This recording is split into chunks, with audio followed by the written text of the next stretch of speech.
Following the Archaic period, we enter into a long time period, about 2,000 years, which the archaeologists have labeled the woodland period. And they're taking the region, which is the eastern woodlands, which are very rich in resources, including trees, which provide cover for animals, which are good game for Native Americans to hunt. And they're using that designation to describe the entire period.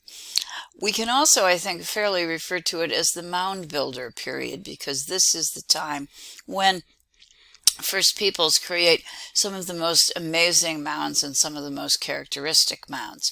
What we're going to do is take a look at three separate cultural achievements in this long 2,000-year woodland period or mound builder period. The first of them will be the Adena. The Adena can also be referred to as early woodlands. I think let's simplify things and just call these folks the Adena. And you can see from their dates also they're coming in roughly in a 1,000-year time frame. In this woodland period in general, that's the full 2,000 years, what we see is a huge increase in mound building.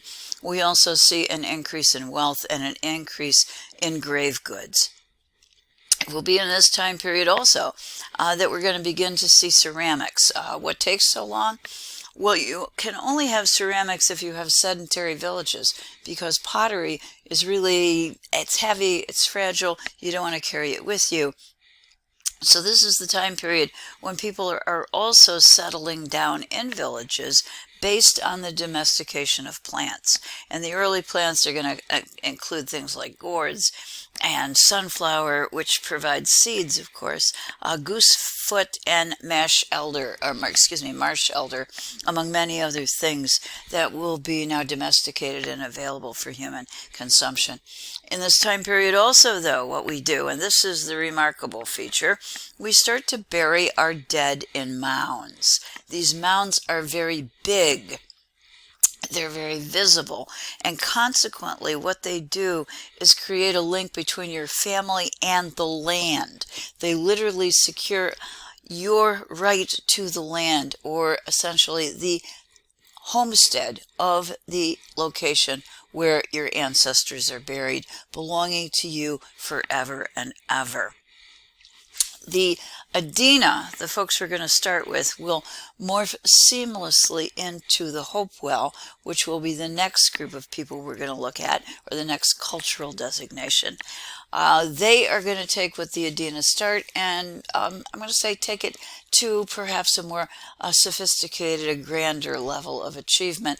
Particularly, they're going to leave behind a lot of artifacts that are really amazing. Let's start with some of the accomplishments of the Adena. The Adena are folks who are transitioning from hunter-gatherer lifestyles to the domestication of some crops and perhaps the domestication of animals as well, allowing them to settle, and as they do that, to create pottery. So they're evolving into a more sedentary society. What I would like you to know is that for the Adena particularly, this references Kentucky, portions of Indiana, Ohio, West Virginia, and please note Pennsylvania. So they're very much tied to the region of the state of Pennsylvania, and you can think of them as ancestral people for our region as well. What we're looking at right now on the screen is one bit of evidence of the craftsmanship and the technical skill of the Adena. This is an inscribed stone tablet, which is located in our textbook, figure 3.4. And the one on the left is a drawing. It's not a photograph, but it's actually a drawing after the original object. And I think this is a little bit easier to see than what you have in your textbook itself. These, we think, and they are carved in stone, there are around 15 of these that have been found and that survive. Some of them are partial. In other words, they've been damaged or broken. But we think these were used for stamps. We don't know for sure what. We think that they could have been used for body decoration, and we have found paint remaining on the surface of some of them. They could also have been used to stamp cloth or animal skin or hide. They could also have been used to stamp the walls of living areas. They are created using very fluid curving lines, and that's going to carry over to the Adena carving that we're going to look at in a minute. They convey images usually described as faces, animals, and birds. The one that we have in our textbook, I have to be honest, I am not sure I can read faces of animals and birds in it. I suspect that they're there, but that the images have become very abstracted. So I added another one on our right, and I think you can find, without too much difficulty, the faces.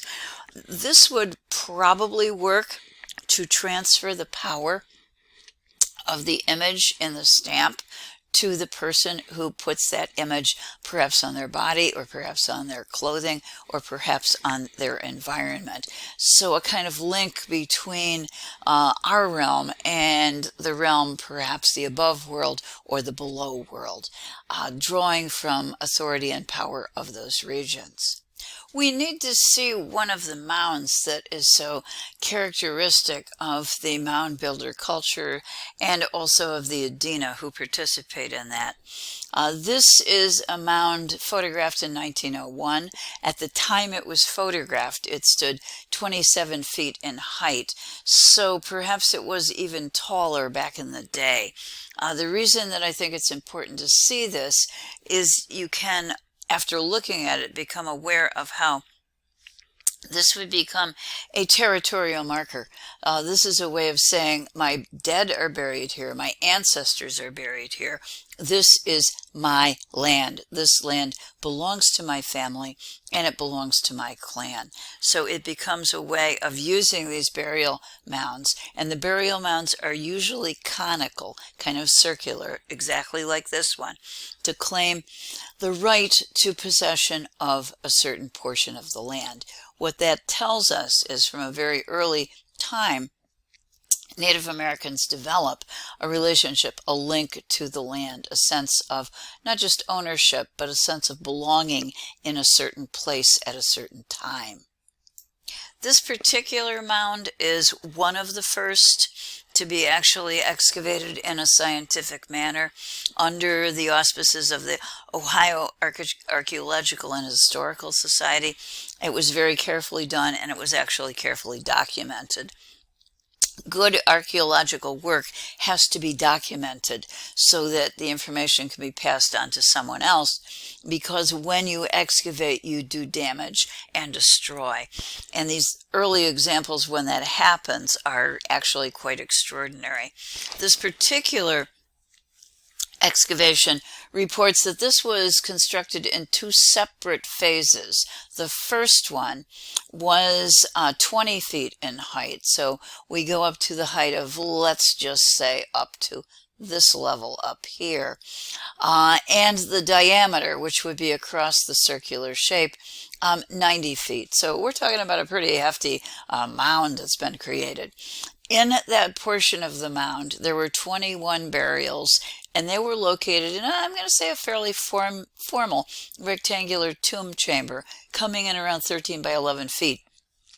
Then that part of the mound was actually closed over with dirt. Later, a second set of burials at different times will be added on top, adding a total of an additional 7 feet and 12 more burials. Those are going to be scattered around this mound, and I think that ends up being a very effective way of saying this mound is ours, this land is ours, our ancestors are here, and our ancestors are everywhere. This is then going to be capped over with earth, and from time to time, these mounds were later recapped with earth to protect the shape, the original conical shape, and of course to maintain the mound and the memory of one's ancestors. I'm glad that we have this photograph. It was taken in 1901 before the mound was excavated. The sad news is the mound exists no more, because like many mounds, and this is part of the tragedy of the history of the mound builders, the mound happened to be at least initially on agricultural land, it was leveled and a subdivision was built over the top of it, destroying what was left of the mound and, of course, making it nearly impossible to retrace the steps of the archaeologist and to revisit any of the artifacts or evidence that might remain in the mound. This is figure 3.5 in our textbook, and it comes from the excavation at that mound. It was found in the lower section of the mound, the oldest section in other words, and it was located by the left hand of one of the male figures who was buried there. He was buried with a lot of grave goods, so we do believe that he was a particularly important individual, and this pipe also suggests that, because usually among Adena, the pipes were plain tubular creations. This one, however, has been carved into a human figure, and I'm going to say that human figure is kind of ideal. He's very youthful, he's very strong, he is formal and frontal, we kind of expect that, symmetrical, but his legs are flexed, and anytime you get that kind of body movement, you have this sense of strength and also of flexibility. It has been suggested that he's in the act of performing a dance, a ritual dance. His mouth is open, and he may be singing as he's dancing. That suggests maybe, can't guarantee, but maybe that he is a shaman. The figure does have a rounded three-dimensional form from the waist up. The bottom portion of this does portray, we can see right here, legs that are actually carved in relief against the body of the pipe. The artist who carved this was interested in anatomical accuracy, and you can see some of the lines, if we go over here, of the rib cage that the artist is actually attempting to include. And if you get in the back, you're going to see the shoulder blades have been defined, and also the indentation for the curvature of the back. The artist then is observing carefully and attempting to record human anatomy correctly, in addition to conveying a sense of motion or movement as the human being dances with flexed legs. On the back of our human being, we also have, this is usually referred to as a bustle, but I'd like you to see that it's feathered, and this would have been part perhaps of the dance regalia that would have moved as the dancer moved, and it would have been highly visible. These are feathers, so it suggests a relationship with the above world or the sky world, in other words with the bird, and again that fits with a shaman perhaps. In addition to that, if you look at the front of the loincloth or the clothing item that this individual is wearing, and maybe you can see it a little bit better over here, I think you're going to find that there is a snake-like form. So on one side, we have a below world image, an underworld image, and that would be the snake. And on the other side, we have the above world or upper world image of a bird. The process of smoking and sending a message might help you communicate along the world axis to those regions, and perhaps to maintain balance and harmony between them. We do not know for sure the way in which this was used. We don't know if it depicts an honored ancestor or a shaman, but we do suspect strongly it was intended for purposes of sending smoke to link the realms. A word about smoke. Native Americans smoked tobacco, and that's what we think this would have been used for. Tobacco, however, at that time was much more heavily filled with nicotine, and it could induce hallucinations. So it could give you an altered state of consciousness, or we can also say awareness, and quite clearly that could give you the ability to access the above world, or believe that you were accessing the above world.